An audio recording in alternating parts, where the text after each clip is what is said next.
Esse final de semana eu assisti ao filme Ainda Estou Aqui, e eu até poderia vir aqui fazer alguma lacrada contra a esquerda, aproveitando o hype e a politização que já estão envolvendo esse filme e a própria indicação da Fernanda Torres ao Oscar, mas eu queria convidar vocês para uma reflexão um pouquinho mais profunda que acho que o filme também oportuniza. Vem comigo. O filme trata do episódio da prisão e morte do ex-deputado federal Rubens Paiva, ocorrida em janeiro de 1971, no Rio de Janeiro, por parte de agentes do regime militar.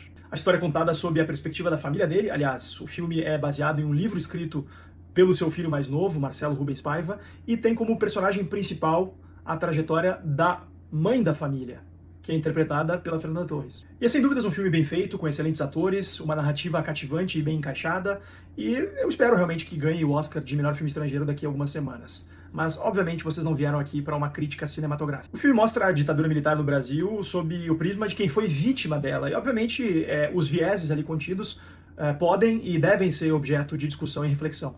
Mas o que eu queria falar aqui era sobre o duplo padrão adotado tanto pela direita mais autoritária, quanto pela esquerda que se diz anti-autoritária, mas passa pano para todo tipo de arbitrariedades autoritárias, desde cometidas contra os seus oponentes. Tenho certeza que todo mundo à esquerda concorda que o que a ditadura militar fez em relação às incontáveis prisões arbitrárias, milhares de torturados e presos e os comprovados 434 mortos e desaparecidos é um absurdo inadmissível e que nunca mais deveria ser. E por outro lado, todo mundo à direita concorda que os atos de 8 de janeiro de 2023 precisam de mais transparência e que os implicados precisam ter direito ao devido processo legal, contraditório, individualização da pena e, claro, habeas corpus. Queria sinceramente entender por que a esquerda considera um absurdo, um escárnio, uma vergonha que o DOI-CODE tenha inventado uma história realmente ridícula e fantasiosa de que o Rubens Paiva havia sido, na verdade, não morto pela ditadura, mas sim resgatado por um grupo de guerrilheiros, mas não se indigna quando um delegado da Polícia Federal simplesmente inventa que Felipe Martins, ex-assessor de Bolsonaro, teria fugido para os Estados Unidos. E nem se indigna quando um deputado federal, no exercício do seu mandato, o deputado Marcel Van Hatten, é indiciado por tecer críticas a esse absurdo.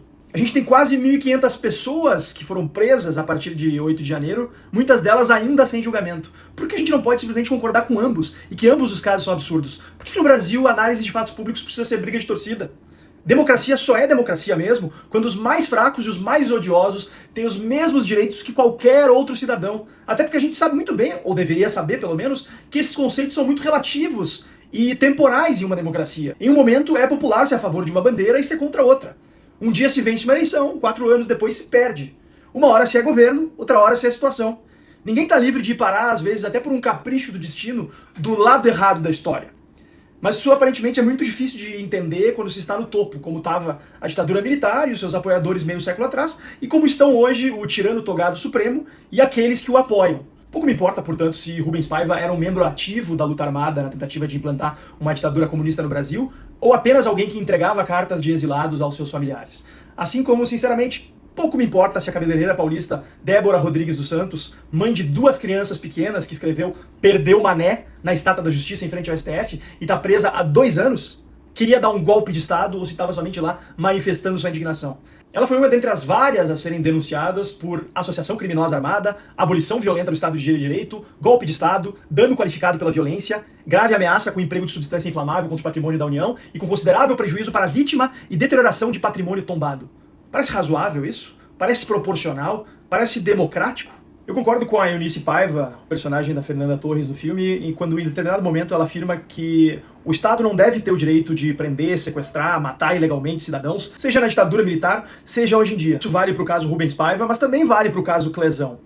Por que a gente aplica esse duplo padrão nas nossas escolhas em desumanizar o nosso oponente no quadro político? Eu acho sinceramente que a gente não precisa ter que escolher a nossa ditadura e o nosso tirano de estimação. Uma coisa é certa, o que vemos no Brasil de hoje é uma demonstração clara de que aqueles que não aprendem com a história estão condenados a repeti-la. E pode ter certeza que ela vai e volta.